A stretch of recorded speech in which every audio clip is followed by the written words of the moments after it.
Good evening, good morning, good afternoon to whoever or wherever you are in the world. What we'll be speaking about is how Christmas was banned in Scotland for nearly 400 years, officially outlawed by the Scottish Parliament in 1640 because the Protestant Reformation viewed it as a Catholic, superstitious and pagan festival linked to Roman excess, shifting focus to Hogmanay as in New Year. It wasn't until 1958 that December the 25th became a public holiday.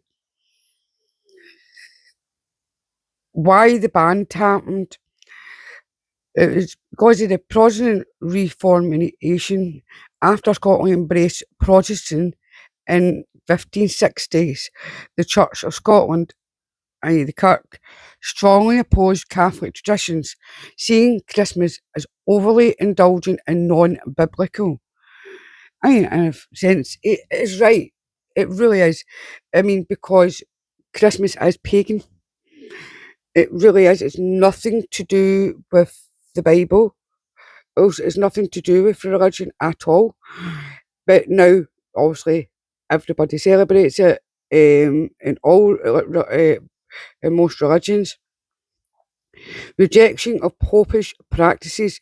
The Kirk, influenced by figures like John Knox, associated Christmas with Roman Catholicism, paganism, and excess feasting, all things that sought to suppress. In 1640, the Scottish Parliament made celebrating Yule vacations illegal, making it a criminal offence to observe Christmas. Working on Christmas Day for centuries, December the 25th was a regular work day for most Scots, with no official holiday. It was never a thing. With Christmas's press, Scots focused their winter celebration on New Year's Eve, Hogmanay, making it a major culture event. The end of the ban, gradual change. While the ban was officially lifted in the 17th century, Christmas remained unpopular until the Victorian era, when English-style traditions slowly crept in.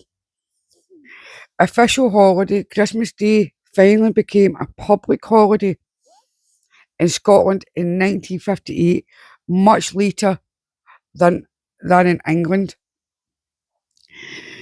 I mean, also, we are lucky that, because you think Christmas has nothing to do with the Bible.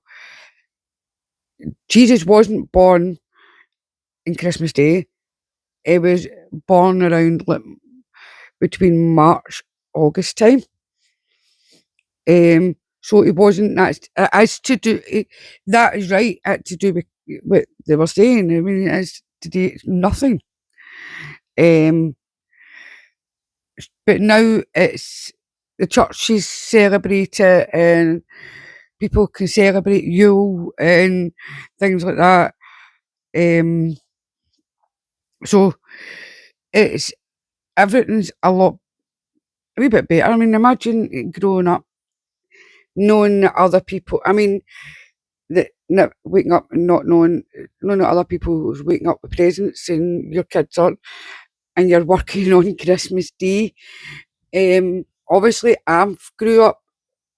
I mean, we've all grew up waking up with presents round the Christmas tree and things like that. I mean, watching my grandson, because we had Christmas early, due to because my daughter is quite a distance, so we had Christmas a wee bit earlier. And watching my 2-year-old grandson open his presents, because he's finally out here. If I open this, there's going to be something inside this. So it was all over. I was loving it. My kids were the same. Yours would have been as well, or you personally would have anyway. But to me, Christmas isn't about the gifts. It's a gift of love. It's a gift of having your family around you and celebrating that at Christmas. And it's like the same with Boxing Day. Everybody now goes into the shops, spends money they don't have, gets into there, because it's known as all commercialised Christmas. So it's all pops up, all these ads on your TV or whatever thing you're watching your these things on, and the kids see it. That's deliberately done, and they start putting things on the shelf early. So it's mum, or dad. It's like so you can buy it, and then you've got it's like when I was growing up. It's like we had a shop where I came from, and now looking at the place I say, it's a shame because it has so much potential. At the shop, every shop was open. It had a shop called Looking Glass, and it had like your typical DIY things and toys for kids. But that was really the only thing, apart from maybe getting into town, into Goldberg or things like that, or Fraser's, to buy your things. But so there wasn't much compared to what there is now. And I like the idea if people can make their things and give it to your kids, then I think that means more. Same way, I like handmade cards. My kids make me handmade cards because I prefer it. My grandson made me a wee card. And he can't write or anything like that, he just scribbled. But yeah, that's it. But Christmas is, what's your feeling on Christmas and what's, I in Boxing Day, do you think it's just too advertised now and it's money that people haven't got? I mean, see if you start from January, one bit at a time, you it means that you're no rushing out the last minute, which a lot I mean, you see it year in, year out, and people are complaining they can't get stuff. But if you went and got it a bit earlier, make the thing that is like you, if you want to get your stuff for your kids or your grandkids, get them a wee bit earlier. Apart from clothes that you had to just leave to a certain thing because children, they grow very quickly, especially babies and toddlers. Um, yeah. Back to this, prior to the reformation of 1560, Christmas in Scotland, then called Yule, alternative spellings, um, Yule is all different, or it's, Gaelic speaking areas. Nollac was celebrated in a similar fashion to the rest of Catholic Europe. Calderwood recorded that in 1545, a few months before his murder, Cardinal Beaton had passed over the Christmas days of games and feasting. Now remember, the reason it got called Christmas is to do with the Roman Catholics. And you need to kind of look into why was it called Christmas, things like that. It was to do with feasting and having big blanket things, all these big greedy monarchs and whatever. That's all it is. That's all it is. And then they came out with Santa and it just went over there. However, the Reformation transformed attitudes to traditional Christian feasting days, including Christmas, and led in practice to abomination of festive days and other church holidays. The Kirk and the state being closely linked in Scotland during the late Middle Ages and the early modern period, a 1640 Act of the Parliament of Yule of Scotland abolished the Yule vacation and observing thereof in the time coming. And now it's like you've got you see the lights and deers. I mean, deers is nothing to do with Christmas at all either. Um, You Act 1640, Act of Parliament, long title, Act discharging the Yule vacants, appointing the session to sit during the 1st of November and reach the last of February, and to sit to the 1st of June and the last of July. Remember, things were spelt differently, because July we spell it July. Here it's Julii. Because things were, they wrote differently and everything then as well. And obviously citations, June 1640, that was obviously Scotland. Dates, Royal Sent, 5th of June 1640. Recessionary Act 1661. Yule Vacants Act 1711. This is just basically, Yule Vacants Act 1690, Act of Parliament, obviously saying about the discharging of the Yule, and that was April 6th, 1690. And then the Royal Assent, 19th of July, 1990, 17th of December, 1711. Two Estates of Parliament, the Yule Vacants Act 1640, Act discharging the Yule Vacants, the 5th of June 1640, and the Yule Vacants Act 1690, April Act discharging the Yule. They abolished, obviously, Yule. And it's and it obviously it got repealed the statute law and sitting with, but obviously it didn't work. I mean, imagine sitting grow. I mean, see, be honest with you, you think the money they saved back then, the money they actually saved and spending, the kids wouldn't have known about Christmas. They wouldn't have understood what we understand now. I mean, now it's just to do with money, to do with greed. And sometimes I think you go back and go, they were kind of lucky that way, that they didn't have that. They didn't have parents stressing out to get their children, or because, especially if you didn't have anything back then.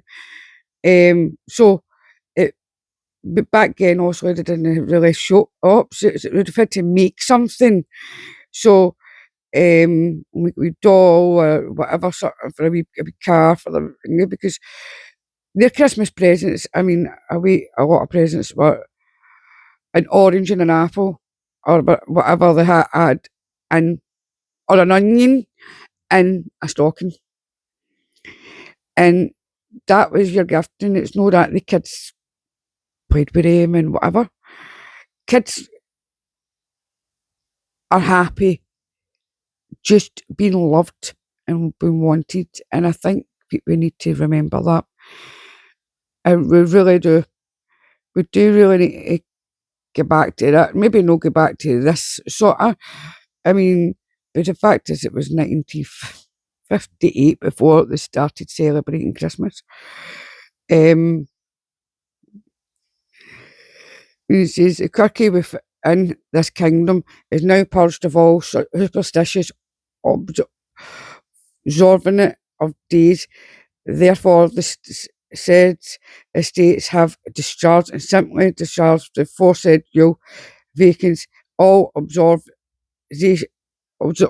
observation thereof, time coming and rentless and annuals, all acts, status and warrants, ordinance, whatsoever granted any time. I mean, time wasn't time, it was tyme. That's how they spell things. I mean, and to be honest with you, like, because now it's like time, it's like, need it bothered with, I mean, it's like, did they have watches and things like that? But a lot of people didn't. They wrote differently. It's like, and reading that, it's like, it sounds better and all. They're here for here for keeping it the schedule vacants with all customers reservation thereof finds and declares this area to the extent void and of no force or effect in time coming. Obviously, it's telling you in English version. The way English says the kirk within this kingdom is now purged of all superstition, observation, or deeds. Therefore, the said estates have discharged and simply discharged the foresaid Yule vacation and observation. Therefore, in time coming and rescind and all acts, statutes, and warrants. And so it's basically just telling you what it is, what we know and how we read things now. Robert Jameson recorded the opinion of an English clergyman regarding the post-Reformation suppression of Christmas.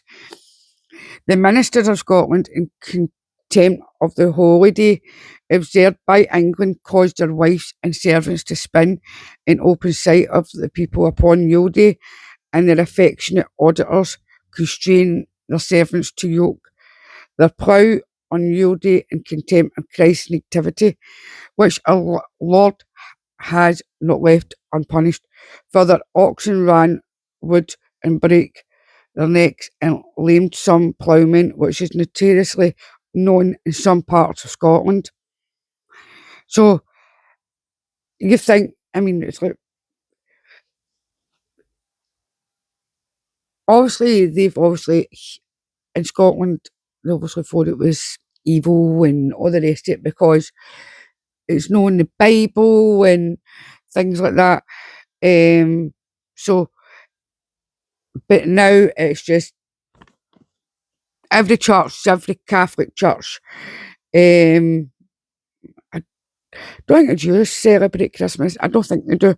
But it's like, and Jehovah's Witnesses, they don't celebrate it.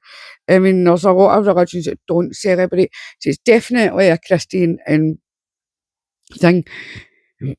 Not a bad thing, but it's no good thing either because it is commercialised. It is to do with money, and it is taking your money. And because of these big greedy companies making money, and it's even more so because now it's all on apps now. You can get things ordered to your house. I like to go in person to a shop and speaking to actually an individual, you know what I mean, face to face. Yeah, it's no bad getting certain items delivered. With me having a big family, I'll get a big bulk, a toilet roll and all the rest of it because there's loads of us. But I mean, is it good for that sort of thing? But I think it's different when, because you've got all these toy shops at Entertainer and things like that. Who's got loads of toys, and then you've got Smith's Toys and things like that. So you have got a option of toys, places to go and get things. But yeah, so what's your thoughts on Scotland's banning of Christmas? Do you think it was a good thing, or do you think or do you think it was a bad thing? Leave your thoughts and comments down below, or just do you celebrate Christmas or not? Sending love and light, and good night.